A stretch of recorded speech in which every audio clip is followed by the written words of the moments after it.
அம்பேத்கர் ஐயா தான். இப்ப அம்பேத்கர் பெயரை கேட்டதுமே கை தட்டுனீங்க இல்லையா? எனக்கு மிகுந்த மகிழ்ச்சி. அம்பேத்கர் ஐயா பேரை கேட்டாலே நமக்கு ரொம்ப சந்தோஷமா தான் இருக்கும். கை தட்டணும்ல. ஆனா அவர் பேருக்காக கை தட்டக்கூடாது. அவர் என்ன செஞ்சார் அந்த நலனை தெரிந்து கொண்டு நம்ம எல்லாம் கை தட்டணும். அது அப்புறமேல் பேசுவோம். அதனால இந்த மாதிரி கவிஞர் கண்ணதாசனுக்கு கோபம் வருகின்ற வேளையிலே பேனாவை எடுத்தார். அப்போது கிடைத்ததான் இந்த பாடல்கள் அனைத்துமே. அண்ணன் என்னடா தம்பி என்னடா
இப்ப புரட்சியாளர் அம்பேத்கர் ஐயாவை பற்றி சில விஷயங்கள் பேசுவோமா?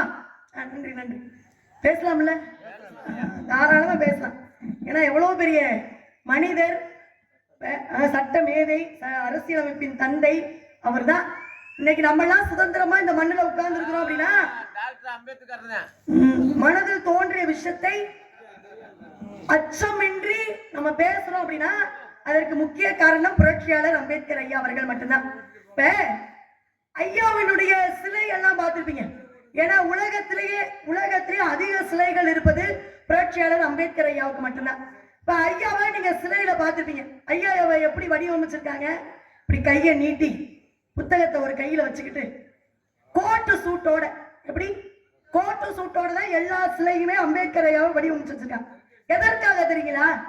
எது தனக்கு மறுக்கப்பட்டதோ, இந்த சமூகத்தினால் எது தனக்கு மறுக்கப்பட்டதோ அதை தன்னுடைய கல்வியினுடைய ஆயுதத்தை பயன்படுத்தி அதை நான் எப்போதும் என்னுடன் வைத்துக் கொள்வேன் என்ற அடையாளத்திற்காக தான் ஐயா கோட்டு சூட்டோடையே காட்சி அளிக்கிறார். இதுக்குத்தான் நம்ம கைதட்டணும்.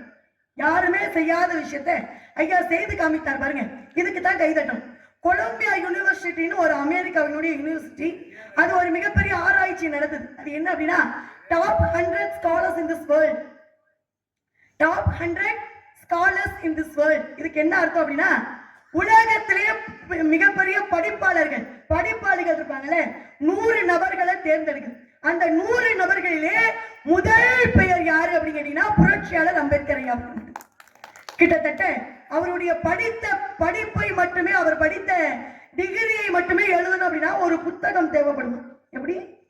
அவர் படித்த டிகிரி பட்டப்படிப்பை மட்டுமே எழுதுவதற்கு ஒரு புத்தகமே தேவைப்படும். அதனாலதான் கற்பி ஒன்று சேர் புரட்சி செய் அப்படின்னா. கற்பினா என்ன? தான் படித்த கல்வியை பல பேருக்கு 10 பேருக்கு கொண்டு போய் கற்றுக் கொடுக்கணும், ஒன்று சேரணும். அந்த கற்றுக்கொண்ட கல்வியை வைத்து ஒன்று சேர்ந்து புரட்சி செய்யணும். எது நமக்கு மறுக்கப்பட்டதோ, எது நம்மை முடக்குகிறதோ அதை நாம் பெறுவதற்காக செய்வதுதான் புரட்சி. அதனால்தான் கற்பி ஒன்று சேர் புரட்சி செய் அப்படின்னா. இதெல்லாம் ஆங்கிலத்தில் சொன்னார். எஜுகேட்டட், கிராட்டிடியூட், கிராஜுவேட்டட் அப்படின்னு சொல்லியிருக்கிறேன். அது மாதிரி இந்த உலகத்துல இருக்கிறவங்களையே ஒரு மிகப்பெரிய கணக்கெடுப்பு. அந்த கணக்கெடுப்பு என்ன அப்படின்னா இந்த உலகத்திற்கு நன்மை செய்தவர்கள் யார், இந்த உலகத்திற்கு நன்மை செய்தவங்க எல்லாம் யாருன்னு ஒரு குறிப்பு எடுக்கிறாங்க. அந்த குறிப்பிலே முதல் பெயர் புத்தருடையது, 4வது பெயர் புரட்சியாளர் அம்பேத்கர் ஐயாவுடைய பெயர். எவ்வளவு பெரிய விஷயம். இன்னைக்கு பாஸ்போர்ட் நீங்க எல்லாம் பார்த்திருப்பீங்க. பாஸ்போர்ட்ல முதல் பக்கத்துல என்ன எழுதியிருப்பாங்க அப்படின்னா ரிபப்ளிக் ஆஃப் இந்தியான்னு எழுதியிருப்பாங்க. இந்த இந்திய நாட்டிற்கு சுதந்திரம் வாங்கி தந்தது யாரு அப்படின்னா தேசத்தந்தை மகாத்மா காந்தி அப்படின்னு சொல்றாங்க. ஆனா எனக்கு அதுல மிகப்பெரிய உடன்பாடு கிடையாது. மகாத்மா காந்தியை நான் எப்போதுமே தேசத்தந்தையை ஏற்றுக்கொள்வதே கிடையாது. என்ன காரணம் அப்படின்னு கேட்டீங்கன்னா, இது இந்தியாவாக இருப்பதை விட நல்லா கவனிக்கணும். என்னடா இது, நாட்டில் இப்போ வரைக்கும் தேச தந்தைனா மகாத்மா காந்தி தானே பிள்ளைகளுக்கு எல்லாம் சொல்லி கொடுக்குறோம். வந்திருக்க வள்ளியம்மா புதிதாக நான் ஏற்றுக்கொள்ள மாட்டேன்றாங்களே, அதற்கு என்ன காரணம் அப்படிங்கிறத தெரிஞ்சுக்கணும். என்ன காரணம் அப்படின்னா, இந்த இந்தியாவுக்கு சுதந்திரம் வாங்கி கொடுத்தவங்க நிறைய நபர்கள் இருக்கிறாங்க. கக்கனாகப்பட்டவர் இருக்கிறாரு, புரட்சியாளர் அம்பேத்கர், பெரியாரு, வஉசி, இப்படி நிறைய பேர் இருக்காங்க, செக்கிழுத்தவர், இப்படி நிறைய பேர் இருக்காங்க. ஆனா ஏன் குறிப்பாக தேசத்தந்தை மகாத்மா காந்தி அப்படின்னு சொன்னாங்க? அதுல எனக்கு மிகப்பெரிய உடன்பாடு இருக்கு. இன்னொரு விஷயம் என்ன அப்படின்னு கேட்டீங்கன்னா, இது சுதந்திர இந்தியாவாக இருப்பதை விட சுதந்திர இந்தியான்னு அறிவிச்சவங்களுக்கு தானே பாராட்டணும். என்ன கேட்கிறேன், இது இந்திய நாடுன்னு நமக்கு சொன்னதை விட இது சுதந்திர இந்தியா அப்படின்னு நமக்கு பெற்று தந்தவர்களுக்கு தான் நம்ம பாராட்ட தெரிவிக்கணும். அது யார் சொல்ல வச்சது? ரிபப்ளிக் ஆஃப் இந்தியா அப்படின்னா சுதந்திரம் பெற்ற நாடு அப்படின்ற வார்த்தையை நமக்கு பெற்று தந்தவர் புரட்சியாளர் டாக்டர் அம்பேத்கர். யாரு மகாத்மா காந்தி? யாரு உழைக்கிறது, யாரு பேர் எடுத்துட்டு போறது? நாட்டுல பல பேர் அப்படிதான், உழைக்கிறது ஒரு ஆளா இருக்கு, ஆனா பேர் எடுத்துட்டு போறது அது ஒரு ஆளா இருக்கு. அதனால புரட்சியாளர் அம்பேத்கர் ஐயாவை பற்றி பேசினாலே அப்படி நாடி நரம்பெல்லாம் நம்மையும் அறியாமல் ரத்தம் அப்படி குடிக்குது. அதுதான் புரட்சி. இனி ஒரு மனிதனுமே பிறக்க முடியுமா டாக்டர் அம்பேத்கரை போல மனிதன்?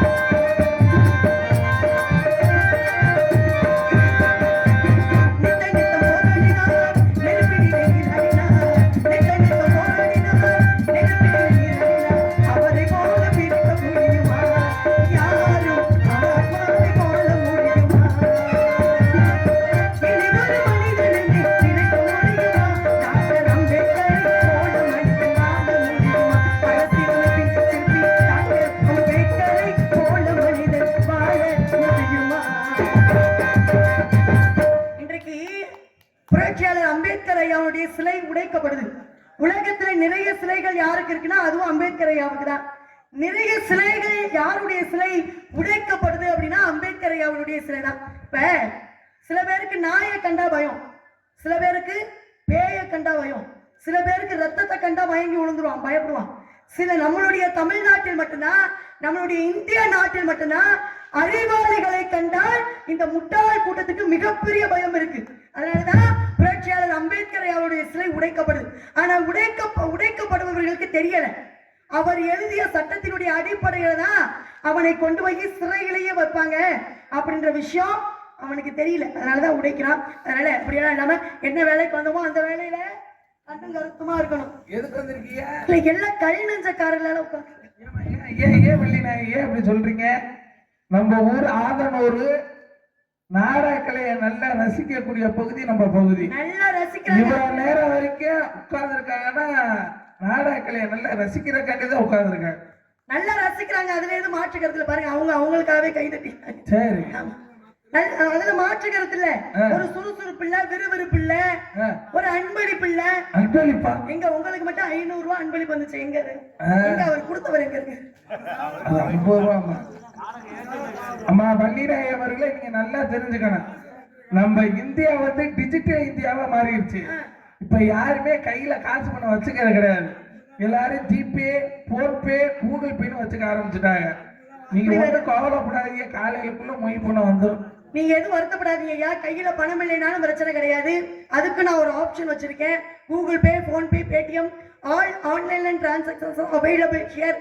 பாராட்டணும்ன்ற மனம் இருந்தா சொல்லுங்க, கூகுள் பே நம்பர் தரப்படும், நீங்க தாராளமா பாராட்டலாம். அதனால என்ன காரணத்துக்கு வந்தோமோ அந்த காரணத்துல கண்ணும் கருத்துமா இருக்கணும். காதல் செய்ய வேண்டும் ஒரு நோக்கம். நானே இவ்வளவு பேசுறேன்னா என் காதலன் எவ்வளவு பேசுறேன். இருவருமே பேசிக்கிட்டு இருந்தாலே போதும், விடைஞ்சிரும். ஆனா அதிகமா யாரு பேசுவா தெரியுமாப்பா? ஜெயராமப்பா. எங்க 2 பேர்ல யாரு அதிகமா பேசுவா அப்படின்னா நான் தான் அதிகமா பேசுவேன். அவருக்கு கேட்கிற வேலையோட முடிஞ்சு வச்சு பேசுறது நான் மட்டும்தான். நானே இப்படி அறிவுபூர்வமா பேசுறேன்னா என் காதலன் எவ்வளவு ஒரு அறிவாளியா இருக்கணும். ரொம்ப உயரமான இடத்துல உட்கார்ந்துருக்கேன், இறங்கவே முடியாத இடத்துல கொண்டு போய் உட்கார வச்சிருக்காரு. ரொம்ப சிரமப்பட்டு உட்கார்ந்து இருக்கிறாரு மலை மேல.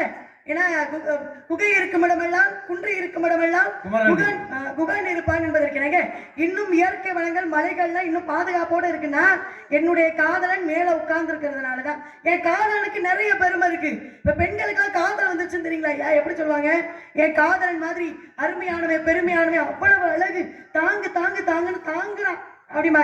ஆனா திருமணம் ஆனதுக்கு அப்புறம் தான் தெரியும் அதெல்லாம் உண்மையா பொய்யா அப்படின்னு. காதல் நீர் போல கலைந்து விடக்கூடிய காதலும் உண்டு. ஆனா என்னுடைய காதலும் அப்படி கிடையாது. நான் ரொம்ப உசாரான பிள்ளை, நான் ரொம்ப விவரமான பிள்ளை. கழுவுற மீன்ல நழுவுற மீன் மாதிரி பிடிச்சாலும் புளியுங்கம்பா பார்த்து பிடிக்கணும், கொட்டுப்பட்டாலும் மோதிரவர்கள் கொட்டுப்படும். என் காதல் மிகப்பெரிய பெருமை வாய்ந்தவர், அருமை வாய்ந்தவர், மிகப்பெரிய சாதனையாளர், மிகப்பெரிய புரட்சியாளர். அவரை பற்றி நிறைய விஷயம் பேசிட்டே இருக்கலாம், பேசினா நல்லா இருக்காது. பாட்டுக்கு போயிருவோம். அப்படி கேளுங்க, காதல் வந்துருச்சுன்னா என்ன நடக்கணும், திருமணம் நடக்கணும். அப்பேற்பட்ட திருமணம் மதுரை மீனாட்சி ஆலயத்துல வச்சுக்கலாம். நீங்க எல்லாரும் திருமணத்துக்கு வந்துருங்க. என்னங்க பாப்போம், காலையில நீங்க எல்லாம் இருக்கீங்களா? தென்மதுரை சீமையில மீனாட்சி கோயிலில கல்யாணம் பண்ணி கொள்ளு பொன்னம்மா, சொல்லாம அள்ளி கொள்ளு.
பேர் என்ன?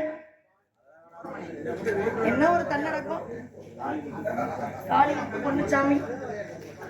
காளிமுத்து பொன்னுச்சாமி அவர்கள் அன்பளிப்பளித்து பெருமைப்படுத்தி இருக்கிறார்கள்.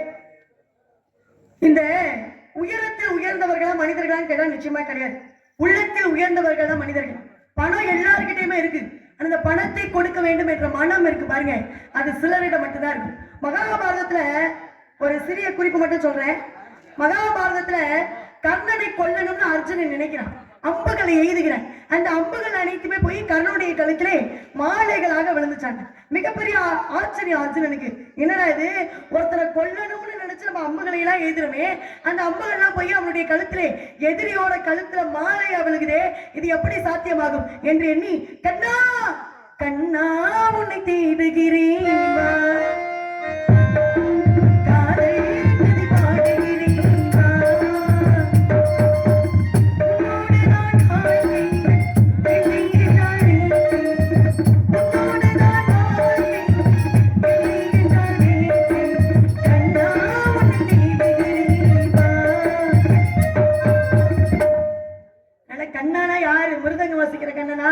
கிடையாது. கிருஷ்ண பரமாத்மா. அங்க ஒரு கண்ணனா, இன்னும் பெட்டியிலையும் கண்ணன் பேர் எழுதி இருக்கு. சரி இருக்கட்டும். அந்த கண்ணை நீங்க இல்ல, அங்க கிருஷ்ண பரமாத்மாவை அர்ஜுனன் அழைக்கிறான்.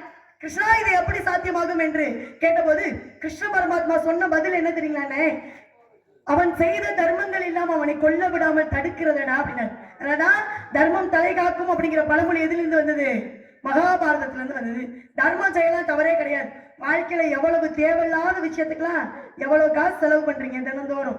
ஆடலும் பாடல் நிகழ்ச்சியெல்லாம் லட்சக்கணக்கில் வச்சு பாக்குறீங்க. நாங்க வாங்குற வருமானமும் மிகப்பெரிய குறைவு, வருமான குறைவு, ஆனா தொழில் என்பது நிறைவு.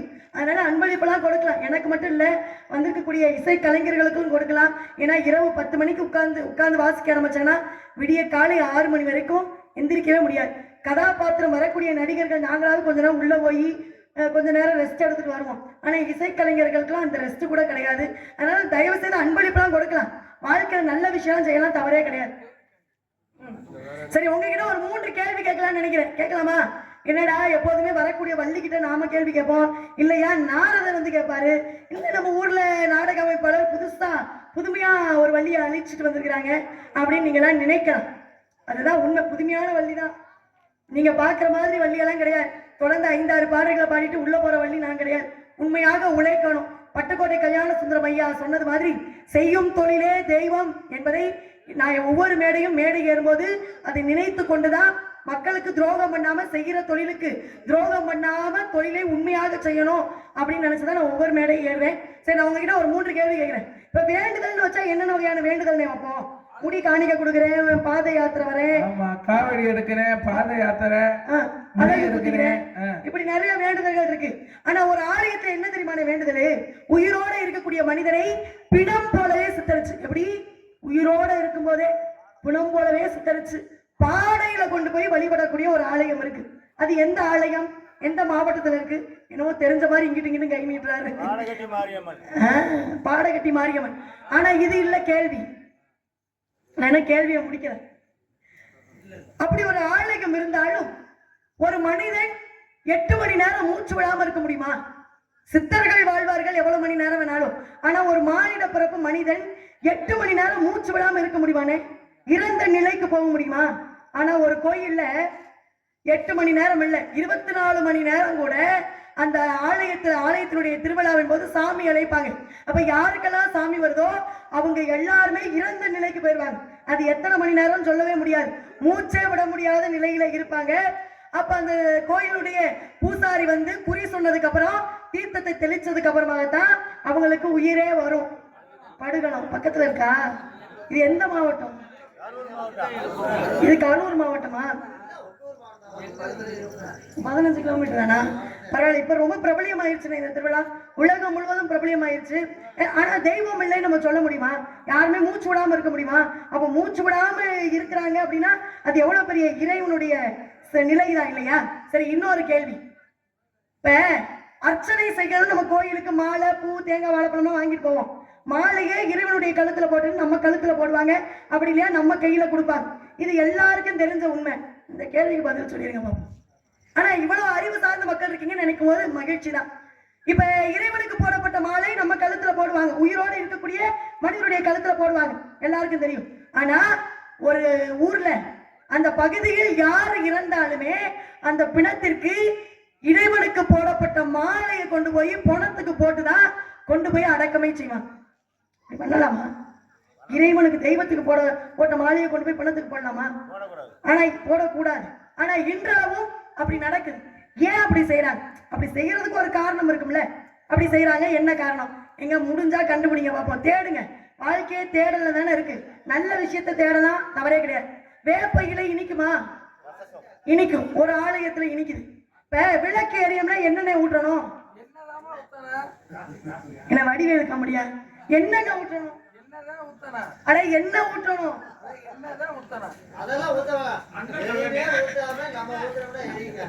எண்ணெய் ஊற்றணும் இல்லையா? ஆனா ஒரு ஆலயத்துல தண்ணீரை ஊற்றி விளக்கு ஏற்றினால் விளக்கு எரியும். இப்படிப்பட்ட ஒரு ஆலயம் இருக்கு. இப்பெல்லாம் நிறைய ஆலயம்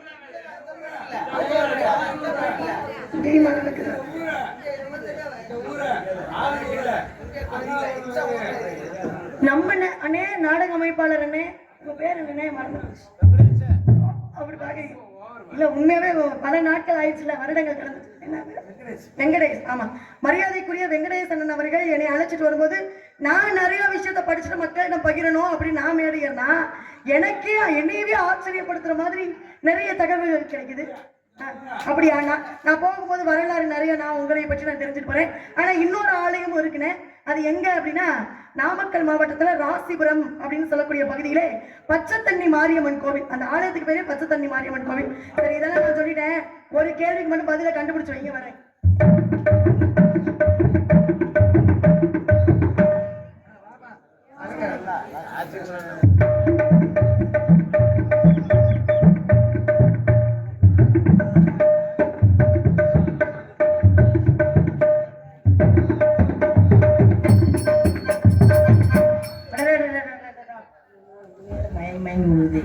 இதுக்கு என்ன கோளாறுன்னு தெரியல, மயங்கிக்கிட்டே இருக்கு. ஏனே அதானே, ஏன் அப்படி? உங்க மைக்கு ஸ்ட்ரென்த் இல்ல. சரிங்க, இந்த மாதிரி நாங்க இன்னைக்கு எங்க போறோம் தெரியுமா? நாங்களாம் இன்னைக்கு காட்டுக்கு கோவில் போறோம். எதுக்கு போறோம்னு சொல்லுங்க பாப்போம். காட்டுக்கு எதுக்கு போவாங்க? மாடு மேய்க்க போறாங்க. எருமை மாடு. காவலுக்கு போற மாதிரி இல்லையே. அப்புறம் எப்படி தெரியுது? ஏதோ ஃபர்ஸ்ட் நைட்டுக்கு பகுமானமா கிளம்பி போற மாதிரி. ஏன் ஃபர்ஸ்ட் நைட் போனா உனக்கு என்ன? நான் போவேன். சரி சரி, இந்த மாதிரி நானும் ஒருத்தரை காதலிக்கிறேன். அவரை பத்தின காதல் எவனோட காதல் எடுத்து சொல்ல.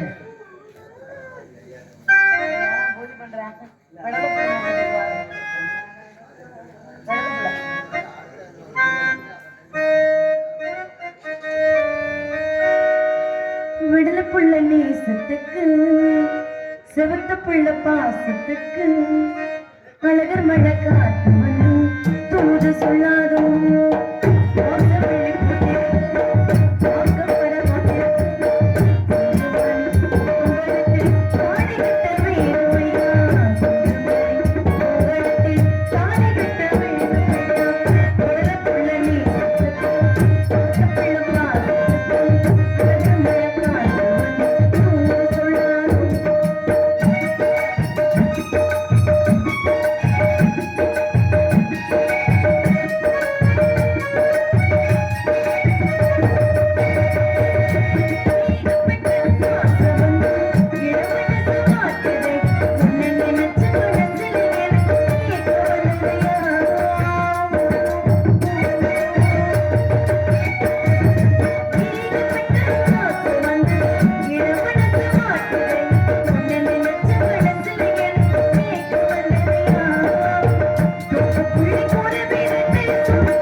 நடக்கும் கோழிமா அவளுக்கு ஏத்த மாதிரி மைக்க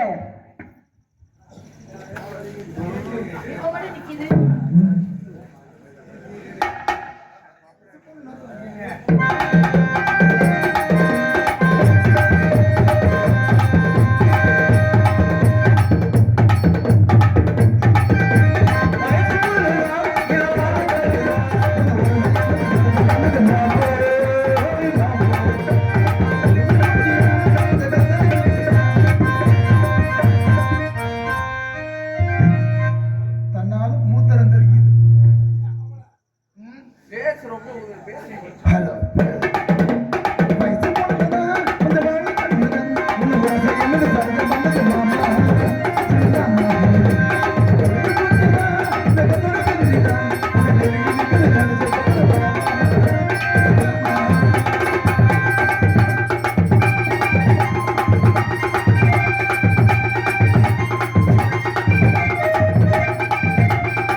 பாட முடியல. நான் வயசுக்கு வந்தேன். எப்பவா? வயசுக்கு வந்த சொன்னா எப்போ இது வேற சொல்லணுமா? ஆமா, நான் பெரிய பொண்ணானே. கிரட்டு முண்டையா? ஆட நுக்கால ஓலி மயனே. பெரிய பொண்ணுனா வயசுக்கு வந்தேன். சீக்கிரம் இல்ல, எதுவும் இல்ல. இந்த நோய்வாய் பட்டாங்க. வயசுக்கு வந்தா பூச்சி மருந்து அடிக்க முடியாது. சீக்கு வந்தா பூச்சி மருந்து. ஆமா, வயலுக்கு சீக்கு வந்தா இப்ப வயசுக்கு வந்துருச்சுன்னா ஐயா உங்க ஊருக்கு உங்களை வச்சு பெரிய பொண்ணான வயசுக்கு வந்தோங்க. எங்க அப்பா முடிவு பண்ணாங்க, எங்க அம்மாவும் முடிவு பண்ணாங்க. உங்க அம்மா என்ன முடிவு பண்ணாங்க? நம்ம மகளை காலகட்டத்துல கல்யாணம் பண்ணி கொடுத்துரும்னு முடிவு பண்ணாங்க. யாரு? எங்க அப்பாவும் அம்மாவும். சரி.